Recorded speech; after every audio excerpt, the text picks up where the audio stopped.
So hey guys, দেখো আমি ready হয়ে নিয়েছি বাপের বাড়িতে যাওয়ার জন্য, কারণ জামাই ষষ্ঠী।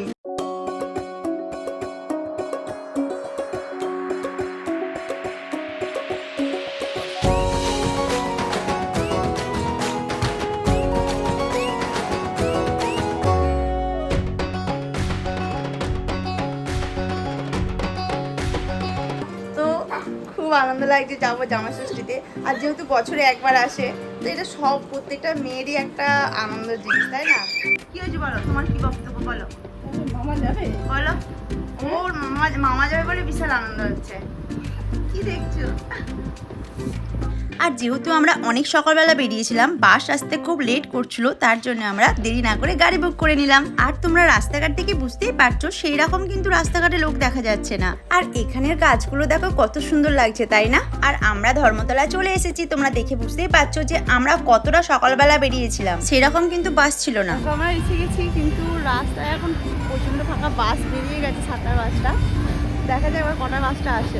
আর আমরা কিছুক্ষণের পরই বাস পেয়ে যাই। বাসটা দেখো পুরোই ফাঁকা বলতে পারো, আর সেরকম ভিড় ছিল না, আমরা বসার সিটও পেয়ে যাই। আর কিছুক্ষণের পর চলে আসি আমরা হুগলি ব্রিজ। এই হুগলি ব্রিজের ওপর দিয়ে যখন যাই, নদীটাকে এত সুন্দর দেখতে লাগে। আর তোমরা যে রেল লাইনটা দেখতে পাচ্ছ, এটা হচ্ছে সাঁতরাগাছির রেল লাইন। আর আমাদের গাড়িটা খুব জোরে যাওয়ার জন্য আমরা তাড়াতাড়ি পৌঁছে যাই। তারপর আমরা রানীহাটি ক্রসিং করে আমাদের বাড়ির দিকে রওনা দিই আমতা। আর দেখো তো মাঠগুলোর দিকে তাকালে প্রাণটা পুরো জুড়িয়ে যায়, তাই না? আমার তো ছোটবেলার কথা মনে পড়ে যায়, স্কুলের মাঠে যখন আমরা খেলা করতাম। তারপর আমরা আমতায় নেমে টোটো পড়ি বাপের বাড়িতে যাওয়ার জন্য। আর আমার মায়ের খুবই আনন্দ হচ্ছিল। আর আজকে আমার দেখো বাপের দোকান।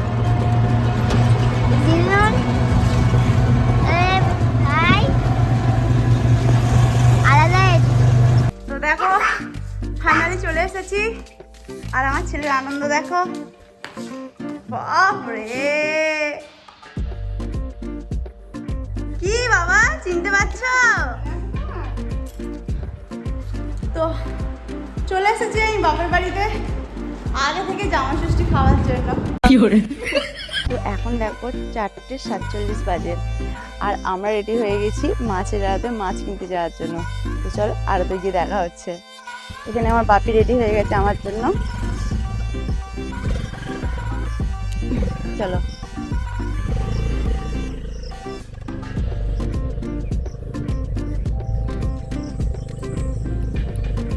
আর এটা হচ্ছে আমাদের বড় বাঁধ, মানে আমাদের বাঁধ এই রাস্তাতে পুরো ডাইরেক্ট গেছে ফতেপুর, আর ওইদিকে গেলে তোমার আমতা। তো চলো দেখা। তারপর আমরা হঠাৎ করে দেখি যে রাস্তায় একটা কমরগেল এদিক থেকে ওই দিকে যাচ্ছে। আর এই হাটটা হচ্ছে ফতেপুরের হাট। আর আমরা যখন সব বন্ধু মিলে ফিস্টি করতাম, তো এখানেই আমরা সবাই মিলে বাজারে আসতাম বাজার করার জন্য। আর এটাই হচ্ছে সেই মাছের আড়ত, যেখানে আমরা ভোরবেলা বেরিয়েছি মাছ কেনার জন্য জামাই ষষ্ঠীতে। শুধু আমি আমার বাপি না, এখানে অনেকেই এসেছিল জামাইদের জন্য মাছ কিনতে। আর এই মাছের আড়তে সব রকমের মাছ পাওয়া যায়, আর তোমরা দেখলে বুঝতেই পারবে। দেখো তো কত ধরনের মাছ আছে। আর আমার বাপি তো খালি কোন মাছটা নেবে সেইটাই অপেক্ষা করছে, এটা নেব না এটা নেব। আর এই কাতলা মাছটাকে দেখে আমার বাপি তো লোভই সামলাতে পারলো না। দেখো খালি কত বড় কাতলা মাছটা, সত্যিকারে দেখে আমারই লোভ হচ্ছে, তাই না? দাঁড়াও তোমাদেরকে মাছটা সামনে দিয়ে দেখাচ্ছি। দেখো খালি কত বড়। কারণ আমার বাপের ইচ্ছা হয়েছে যে তার জামাইকে দই কাতলা খাওয়াবে। আর সেদিন কি যা মাছের দাম, যে মাছে হাত দেওয়াই যাচ্ছিল না। এখানে দেখো কত ছোট ছোট বাটা মাছ আর জ্যান্ত চিংড়ি। তারপর আমরা মাছ কিনে চলে যাই বাড়ির দিকে। আর সেদিনকে সূর্যটা দেখো কত সুন্দর লাগছে। বাড়িতে এসে দেখি মায়ের অর্ধেক রান্না হয়েই গেছে। এখানে আলু ভাজা, পটল ভাজা, আর এখানে আলুর দমের জন্য পেঁয়াজ কষাচ্ছে, আর প্রেসারে আলু সিটি দিচ্ছে। আর আমরা যখন মাছের বাজার যাই, তখন দেখি মায়ের অলরেডি চান হয়ে গেছে।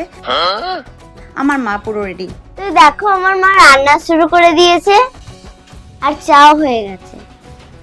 আগে চাটা খেতে হবে, আগে মেজাজ ঠান্ডা করতে হবে, তারপর রান্না বান্না। আমি মানে উঠে রেডি হওয়ার আগে, বাজার থেকে আসার আগে আমি মাছ কিনতে গিয়েছিলাম। আসার আগে দেখছি আমার মায়ের অর্ধেক রান্না হয়ে গেছে। আর আমার মা দেখো ওখানে কি করছে, দেখো। দিদুন কি করছো? এই তো রান্না করছি।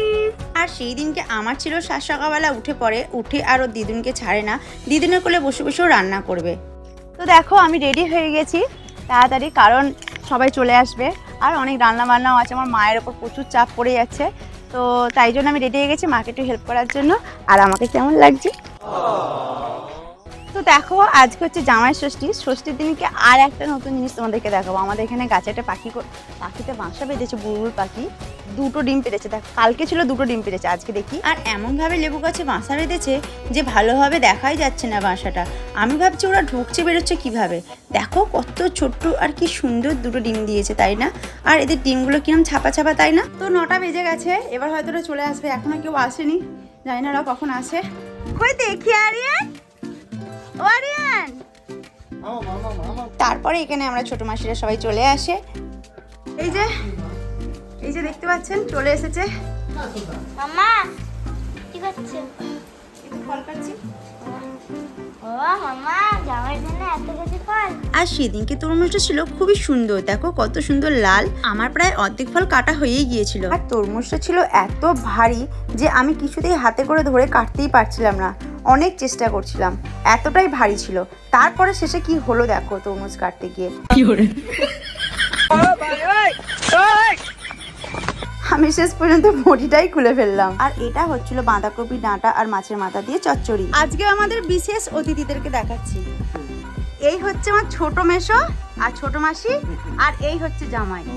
এই দুজনের জন্য 2টো জামাই, এই জামাইদের জন্য এত আয়োজন। আচ্ছা জামাইদের জন্য খাবে না তো, সেটাই হচ্ছে কথা। আমাদেরকে ওইরকম ভাবে সাজিয়ে গুজিয়ে দেবে না, আমরা তোমরা দেখতেই পাবে, সব ওদেরকে সাজিয়ে গুজিয়ে দেবে, বাকিগুলো দাও আমাদেরকে এমনি এক জায়গায় দিয়ে দেবে। বাবা জামাইদের জন্য একবারে ফল ফল গোছাচ্ছে, আমাদের জন্য কিছু নেই বাড়া।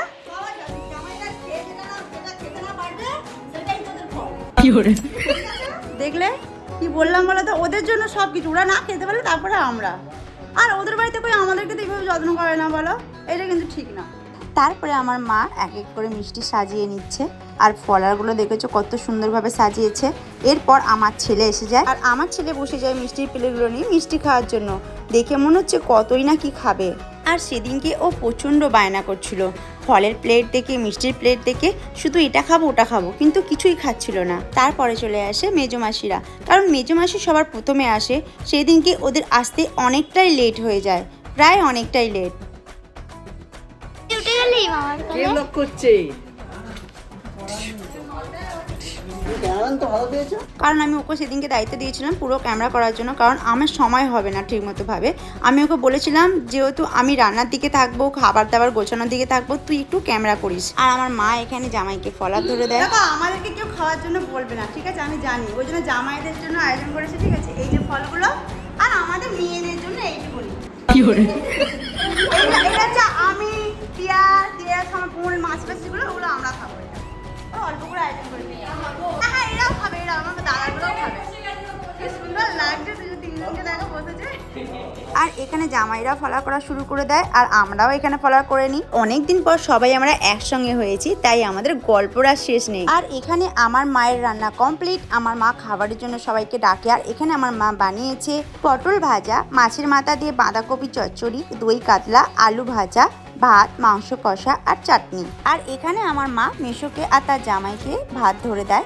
আর আমি আমার বাপিকে ডেকে বলি না তুমিও বসো, তোমাকেও আমি ভাত ধরে দিই, কারণ আমার বিয়ে যতদিন হয়েছে আমার বাপির আর জামাই ষষ্ঠীতে যাওয়া হয় না। আর যেহেতু আমার বাপির হাঁটুতে ব্যথা, তো আমার বাপি নিচে বসে খেতে পারছিল না, তো বাকি আমরা সবাই শুরু করে দিই খাওয়া দাওয়া। তো সবার শেষে আমি খেতে বসেছি, আমার দাদা আর আমার মা আর আমার মাসি। তো খাওয়া দাওয়া করবো, এই শেষ হবে। তো চলো সব শেষ হয়ে গেছে, সবাই বাড়ি চলে যাচ্ছে, সবাই খুব আনন্দ করেছি। তো আজকের মতো টাটা।